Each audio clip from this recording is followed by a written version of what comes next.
Good morning, everyone.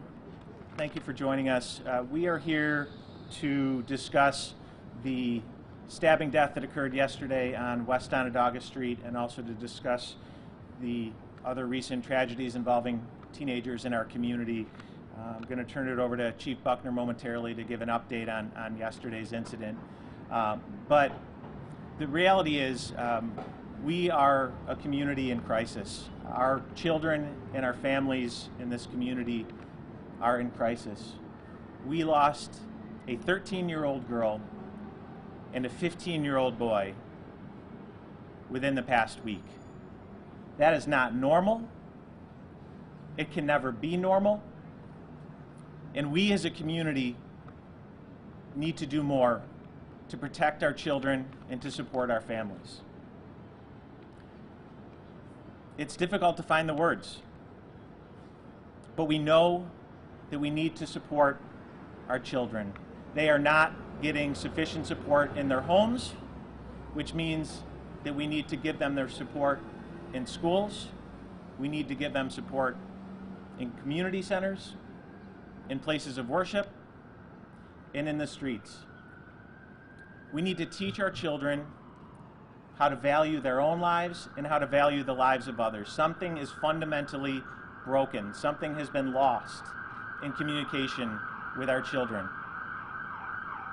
So we need to hit the reset button, and we need to come together as a community. I can assure you that we are doing everything within our power here at City Hall to address this issue. But I'll be the first one to tell you that it's not enough. But it's the reason we talk about the importance of jobs for young people. We need to give our young people alternatives. And we have hundreds of jobs available this summer for our young people. We need employers to help fill those jobs, but that's why we talk about the importance of summer youth employment. That's why Chief Buckner has prioritized among the many things that the police department has to do to create a police athletic league. It's another opportunity to bring our kids in, to give them the support that they need. And so that's why we're creating the Police Athletic League. That's why we renovated the Westmoreland Community Center. We need to give our kids safe havens. And that's why we're going to continue to invest in parks programming to support our kids.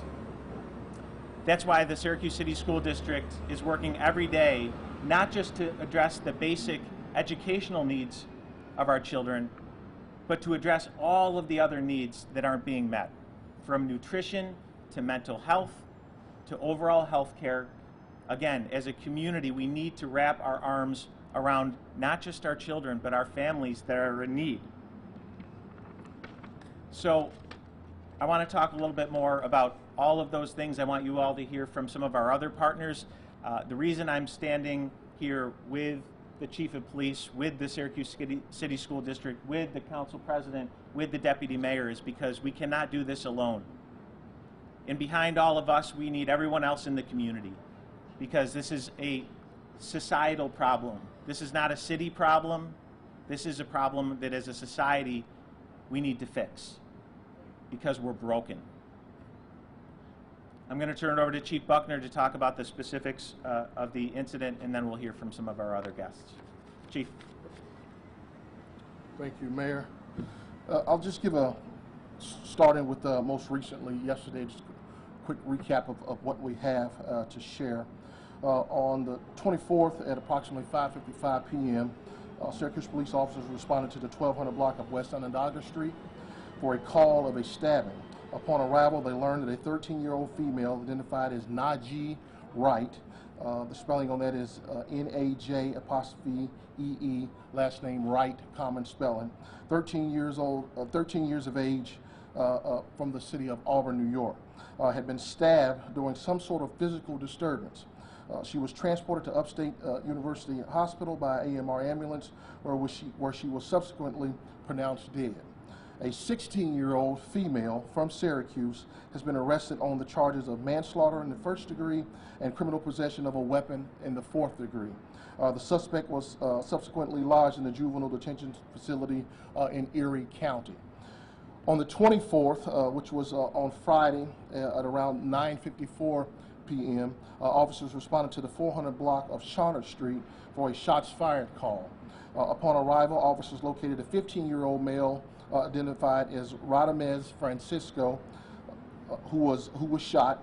The victim was transported to Upstate Hospital, where he was pronounced dead at that location. A 14-year-old male has been arrested and charged for the death of that victim. The suspect has been charged with murder in the second degree, criminal possession of a weapon in the second degree. The suspect is scheduled back in court on June the 21st.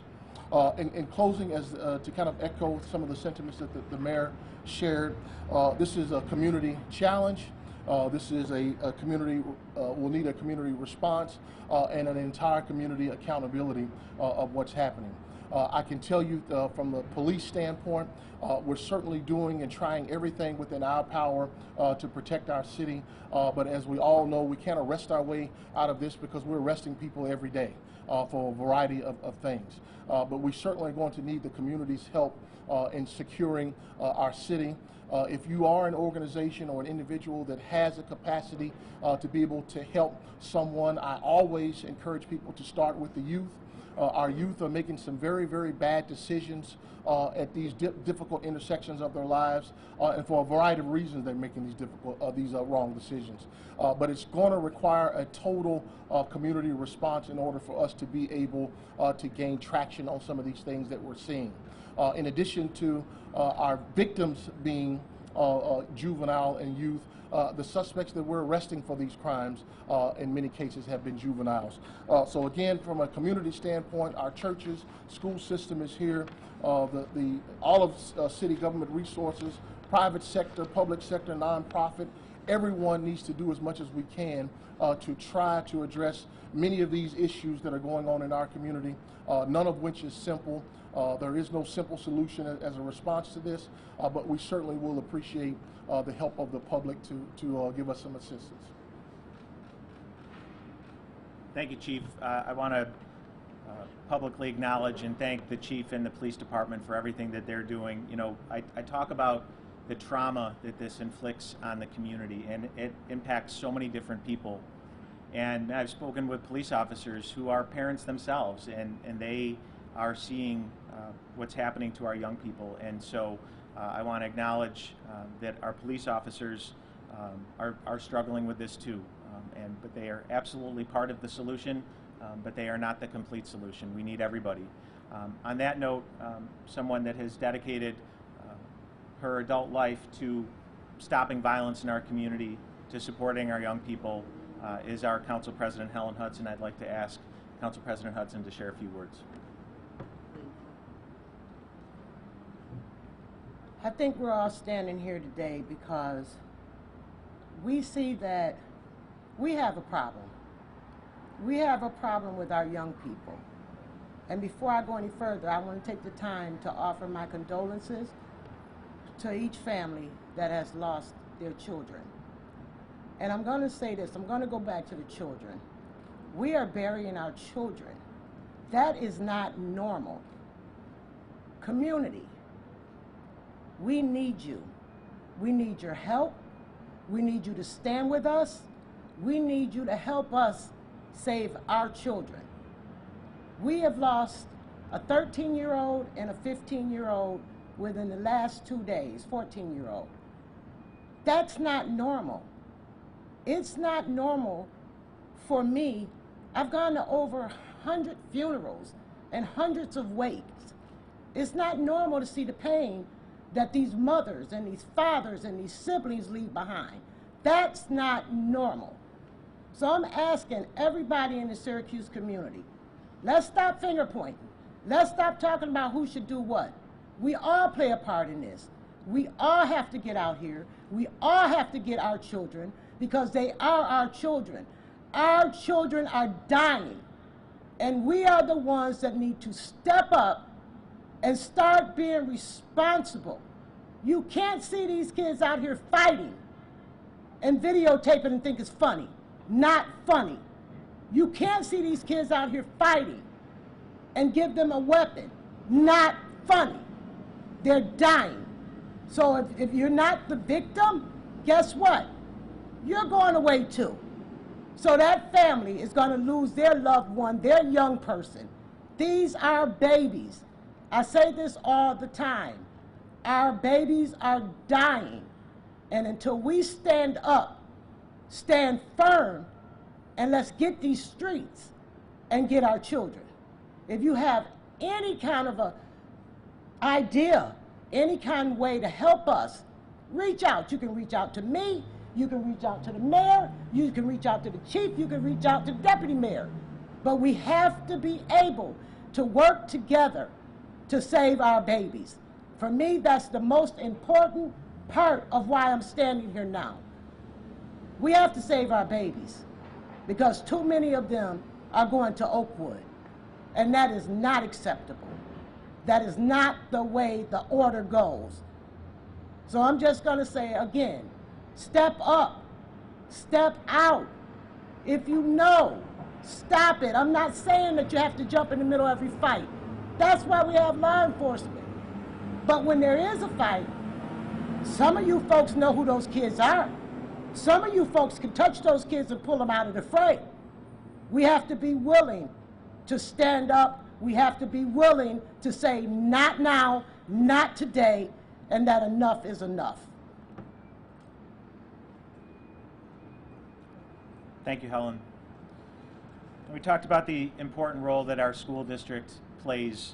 Our school district addresses so many needs of our kids, but as I searched for answers last night, I couldn't help but to think about the fact that this critical support for so many of our kids has been largely out of reach for many of our children because we haven't had our children in our schools for much of this past year. And there's no doubt that the combination of kids being out of school and kids dealing with the stress of the pandemic, that this is contributing to the problem.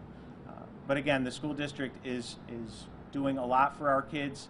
I spoke with the superintendent last night and this morning. We've committed to each other that we need to do more, we need to invest more. But we want to give the school district an opportunity to talk about some of the things we are doing to help our young people. And with that, I'd like to introduce Myra Ortiz, who is the Director of Student Services at the Syracuse City School District. Myra. Good morning. Unfortunately, Superintendent Alicea cannot be with us as he is doing his civic duty serving as a juror. I am Myra Ortiz. I'm the Director of Student Support Services for the Syracuse City School District.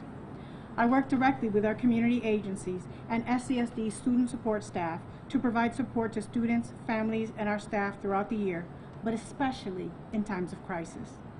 The recent incidents of violence have once again rocked this community, and we at the district are willing to partner to come to the table and try to find ways to help these young people in crisis. Whenever something happens in the community, it inevitably finds its way into our schools, so it is imperative that we are part of the solution. SCSD has a multi-tiered system of support. This involves all of our student support specialists, as well as our community partners. The community partners encompass about 15 organizations, and we meet regularly to discuss the issues involving our students and families, and to identify solutions and support. This has to be a community-wide effort. City Hall cannot do it alone. SPD cannot do it alone. SCSD cannot do it alone. All of us must come together and address these issues. Thank you. Thank you, Myra. Last, I'd like to ask our Deputy Mayor to say a few words. Deputy Mayor Owens has been on the front lines for so many of the most significant challenges facing our community. And I think oftentimes on topics around crime, and specifically violent crime, there becomes this dichotomy that it's either you have to, it's all about supporting law enforcement, or it's all about supporting community organizations. As we said from the beginning, we have to do it all. We need the Syracuse Police Department and our police officers, but they cannot solve these problems for us. We need to look beyond law enforcement, look at our other partners in our community, engage them, help support them, and the Deputy Mayor is a critical partner in City Hall to help bring those parties together to support our young people. So with that, I'll ask the Deputy Mayor to say a few words. Thank you, Mayor. The word crisis was used. We are in a crisis. It's a crisis of culture. It's a crisis of violent culture. And when people hear that and they say, well, Sharon, I'm not out there shooting people and I'm not out there stabbing people with knives, but we are out there going after each other every day. And so how do we expect, as Helen puts it, babies to be able to process the anger that they're feeling when adults can't do it, when adults don't do it? The model that we're asking for our children is the model we have to set ourselves. I'm glad that the mayor talked about the work that I've done in this community for over 30 years, on the ground, working with my sister for many, many years, and many other people out there. And so to all of those individuals, and these crisis times, there's a question of what's being done. Well, let me say this. To all those youth workers that are in those community centers and in those agencies and doing the work with our youth, for all of those that go to their homes after program is over to check on them, for all of them that are walking the neighborhoods and have built relationships with young people in our community, we say thank you for everything you're doing. It is not enough, but we're going to thank you for everything that you're doing out there. And we know you are doubling down on those efforts.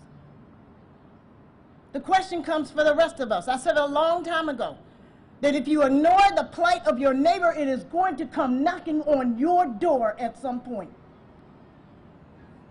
So my child is fine. My child goes to school. My child is in church. My child is engaged in programming. My child is on the path to college. My child is doing okay.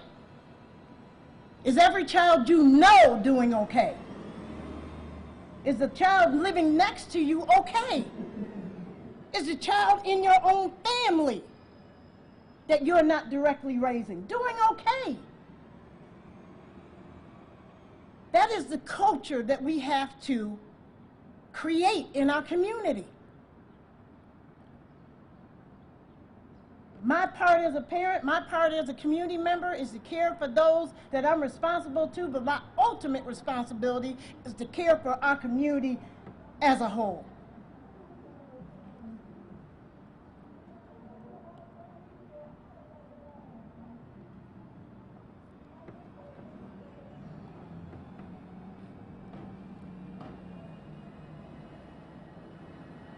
Another child is dead. And another child's life has been changed for the rest of her life.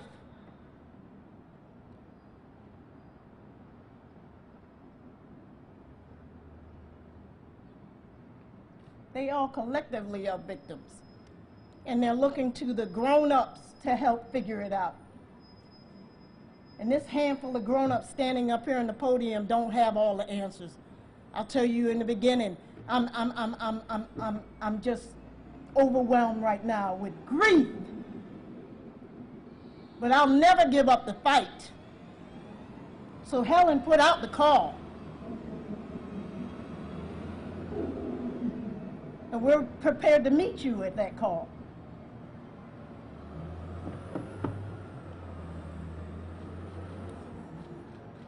Thank you, Sharon. You heard the Deputy Mayor and Council President say it. We lost 2 young lives in a matter of a few days, and that trauma reverberates across this city. I want to share in offering my condolences and my prayers to the families involved. Again, that trauma is long-lasting, and we need to find a way to stop it. Again, we will continue to do everything in our power here at City Hall. I promise you that every waking hour I will spend working with the partners behind me and all of you in front of me to help save our children and save our families. We will identify resources wherever they are available to invest in solutions. I can assure you, as we finalize our plans for the recent federal investment that we received, we are going to make a robust investment in supporting and caring for our children and families. So I offer to anyone in the community, if you have solutions, if you have ideas, talk to us, share them. Nothing is off the table. We can't afford for anything to be off the table.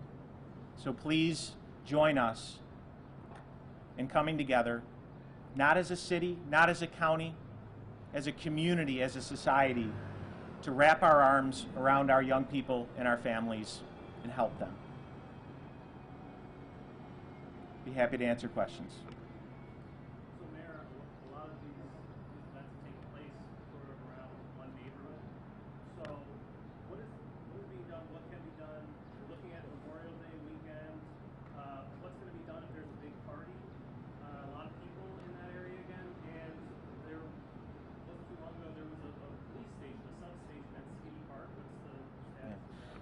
Tom, a number of us, Chief, Deputy Mayor, we were walking blocks away from where that stabbing took place yesterday as part of one of our power walks, where we literally walk the streets and knock on doors and talk to neighbors. We were in that neighborhood. We were talking to neighbors. We were talking to young people. We need to meet people where they are. We can't expect to hold a big public meeting somewhere and people to come and share their problems with us. We need to go to where they are. We need to engage them. We need to understand. We need to listen. Again, Deputy Mayor said it. We don't have all the answers. If we did, we would have solved this long ago. We need to listen. We need to listen to our young people. We need to listen to parents. Listen, I'm the parent of 2 young children. I'm learning every day. I don't have all the answers. We need to help our parents. We need to give them the tools and the skills that they need to help themselves and to help their children. As the Deputy Mayor said, our children mirror what we do. And we as adults in this community do not do a good job of resolving our problems. We don't treat each other properly. We need to start mirroring the behavior that we want to see our children exhibit. So, Tom, as I said, we are doing everything in our power. We are walking the streets. We are creating new programming. We are responding to calls when they come out, but it's not enough. So we will continue to do everything in our power. We will continue to invest resources where we can, and we will continue to put a call out to the community to help us, because the only way we solve this is if we work together. Mayor, you talk about creating more programs and getting the youth involved in working. A 16-year-old stabbed a 13-year-old in the chest. I mean, that's so much deeper rooted than just getting these kids working and into programs. What even is the answer? Because that's something that doesn't just happen overnight. Yeah, exactly. And again, if we had the answers, we would have solved this by now. The programming that we're putting in place, jobs is one part of it. You heard Myra talk about what's happening in the school district, providing our kids with the mental health support that they need, with the soft skills and the coping mechanisms that they need. Again, these are things that many people have the privilege and the benefit of getting at home. Clearly, far too many of our young people are not getting these skills and not getting the support at home. So we need to provide it in other ways. And as we do that, we need to make sure that as we're providing our young people with that support, that we're giving them outlets, we're giving them other options. Whether it's a job, whether it's a parks program, whether it's a program in school that piques their interest and their creativity, there isn't one solution. And yes, we need, on a fundamental level, as I said, we need to teach kids to respect and value their own lives so they can respect and value other lives. But we can't stop there. It has to be a continuum of care. From cradle through school, wherever they need the support, we need to provide that support. I have a couple questions for the chief. Chief, yesterday's suspect, the 16-year-old, you said that she's being held in Erie County. Yes, Do you know ma'am. where she's from? And why Erie County? Well, the reason that the young lady is in Erie County is because we don't have the space at our juvenile facility for additional females. This is the second time in recent history that we transported a female suspect to another location. We did one last week. We had to take one to the city of Brooklyn because we run out of space for our females. I know that when this conversation often comes up when you're talking about violence, whether it be gangs or drugs, we often mention our males, but I can tell you that our females are struggling too, and we're seeing significant cases with both female victims and suspects in some of these crimes. What do you have to say about people, these juveniles, literally having to be taken somewhere else because there's no room? Well, one of the things that you do not see me do is I try to resist finger pointing. I can't plant this at the feet of the judicial system or the courts or the school system or parents, which is another stone that we throw. Well, the challenges that these kids have requires a collective response. If the parents could do it solely by themselves, we wouldn't be having this conversation. If the schools could be the magic wand to wave and we change the trajectory of a young person's life, we would have done it.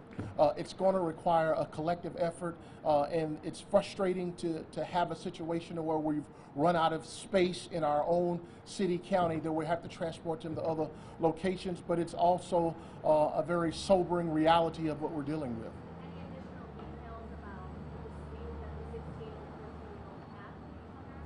I don't know the source of the dispute. There were multiple witnesses that were there. It's unfortunate, you know, that we obviously had the ending that we had. You would have hoped that cooler heads would have stepped in, or someone would have at least allowed for a weapon not to be introduced in that disagreement. But those are all things that we hope to answer and be able to take those questions and the answers to those questions at the appropriate time and venue. I do not know specifically if there was a second weapon with the victim. Those are all questions that we hope to be able to answer as this case proceeds through court. Chief, the county dispatch system indicated there was a harassment call in the same area about a half hour prior to one police responder to the stabbing call. Are those two related? It is my understanding that there was some sort of skirmish, disagreement, or something that happened earlier prior to the actual event that led to the young lady's death. Involving the same people? I'm not specifically sure about that, but I know involving the same area, I believe it involved some of the same players. So were police on the scene? Did they assess anything different? Did they then leave and then have to come back for a later call? I'm not sure about the particulars of that, of what our response was to the initial call, whether it was a call in queue that we had or one that we actually responded to, and then the second event occurred later. That is a question that we will have to answer in our investigation. And with the stabbing last night and the shooting Friday night, why was there not an on-scene press conference at those unfortunate tragedies? Good question, and a fair question. The unique thing that we had with both of those incidents is in the very immediate afterwards of the incident that occurred, we had a suspect identified. And to publicly come forward at a time that we're literally, as it was with yesterday, we were literally conducting interviews of the person that we identified as the suspect in the immediate minutes after what occurred. While I certainly understand that it is prudent that you would want me to come forward and be talking about that, I don't want to do anything to change what's going on in that interview room, individuals who may know something about what's going on, because we're literally live in real time trying to close that case. In those two cases where we developed a suspect very early, we were focused 100% on trying to get the people responsible for those incidents. What makes it critical to have the press conference at the scene if you don't have somebody in custody or if there's not a suspect? Repeat your question again? What deems it critical to have a press conference at the scene right after a tragedy like that? It's a subjective definition of a critical incident. It could be obviously a homicide involving a young person. It could be an incident where multiple people have been injured. It could be a fatality involving an accident with multiple victims in a car. It's very subjective.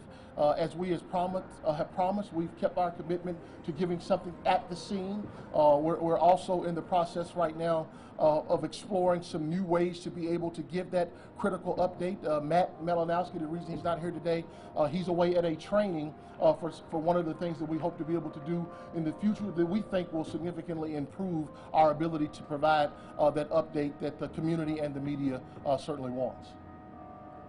Yes, sir. The Friday incident, it's been sort of suggested that that was also a dispute between those individuals. Can you say anything about that? I only know that there was some sort of altercation between a couple of individuals before the shooting actually happened. As far as the details of that, I do know more, but a case that is scheduled to be prosecuted in court, I certainly don't want to jeopardize the integrity of the investigation. Is there going to be more police on call this weekend? We know that parties can happen, shootings Yes, can sir. happen over the Memorial Day weekend. And how about that area in particular, which has also been the site of mass shootings? I will tell you, it's a good question, sir, that the average person that wakes up and you determine that it's going to be 85 degrees today, you think of all of the things you're going to do with your friends and family. I despise good weather.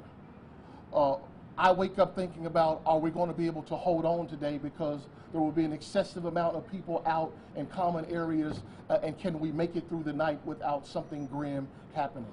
The answer to your question is yes. We always increase our footprint during the summer months. That's commonly the phrase that you will hear is our summer deployment. My folks are over there on the 4th floor right now actively working on what that's going to look like. We are a diminished workforce. We're in probably the 360s right now. No one can remember us being below 400. As a leader, I don't subscribe to panic, but I can tell you that we certainly have a sense of urgency, and we will put as many people as we feel that needs to be put out there and that we possibly can during these very critical 120 days or so that we have in front of us. Is there a substation at State Park, or did that? I know There was at one point. We have not had folks in there consistently. There may be activities or something that's going on between us or maybe other city entities, maybe from Park, but we have not been consistently using a substation. I know that has been brought up multiple times to having a remote divisions throughout the city. We are a city of 25 square miles, and while I understand the intimacy that you would gain from doing that, you're only spread out so far and you only have so many resources, so it would make it difficult to do something like that. What is the status of the trauma response team? The trauma response team is a team that obviously works with City Hall. Noble Jennings Bay is the leader of that organization. They help us out in many different ways for these kinds of incidents. One of the most common is helping us at the hospital immediately after this, talking to families of the victims and sometimes even the suspect where there may be continued clashes if there are multiple people injured. And then also being able to talk to people in the community when these things occur. If you all remember, a couple of weeks ago, we most recently talked with our partners over at McMahon Ryan, to where the trauma response team is a part of a new initiative to where we're trying to identify, for example, yesterday, the number of kids that were identified that witnessed that incident. Who are also traumatized, and then how do we get them services so that if they're in that same situation going forward, they can make better decisions or to deal with the trauma that they've experienced of watching their 15-year-old friend die. So Noble Jennings Bay's group is a part of that footprint for that. We were hearing that it was disbanded, so it's okay. No, I don't, that's not true. Yeah. Two more questions. Mayor Walsh, Yep. you formed the action group, the task force for the Columbus statue. Why aren't these task forces being created for youth violence? We have task forces. We have a juvenile justice group that meets regularly to address these issues. SPD, county probation, youth services, school district. We have task forces in place with our federal and state partners as well. So we're happy to share more information, but we do have regular convenings on issues around juvenile violence, gun violence, and other related issues. Is Hillbrook the city or the county? Hillbrook is run by the county, and the county's at the table as well. How often do you meet with superintendent of school districts or other school leadership on this kind of an issue? Yeah, the superintendent and I talk multiple times a week, often daily. We have a standing monthly meeting that we always connect on, but again, we connect almost on a daily basis. And he was one of my first calls after Chief Buckner last night was to the superintendent, and we grieved the loss together, and again committed to each other that we needed to look to do more to support our young people, because it's just, again, what's happening is not normal, and it can never be normal. I'm sorry? What new steps are being taken if those meetings are happening as often as they are? Yeah, Connor, I think we've identified a number of initiatives that are underway, both long-standing and new initiatives, including, again, some of the new programming we have at the school district, new cadet programs. We're always looking for new programs, new opportunities, and again, with the federal funding that we have in place, the superintendent and I have committed to partnering on leveraging our resources, and we'll also look to the county to do that as well. I think, Connor, we don't want to create new initiatives for the sake of creating new initiatives. There are things that are working in this community, and oftentimes it's identifying those things that are working and scaling them up. We know that the trauma response team plays an important role in helping our community deal with trauma. What are ways in which we can amplify their efforts?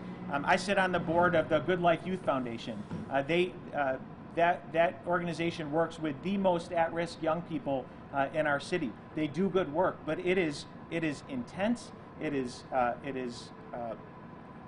significant amount of it is resource and labor intensive, but it does work. So right now, as much as we're looking at what new things we can do, it's equally important to identify what we are doing, what's working, and how we can double down on those efforts.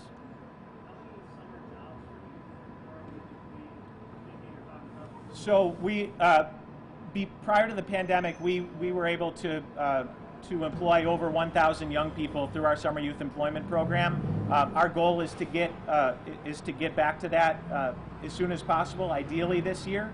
It's resources will not be an issue. We're going to make sure that the resources are available. We need employers to step up and to provide opportunities.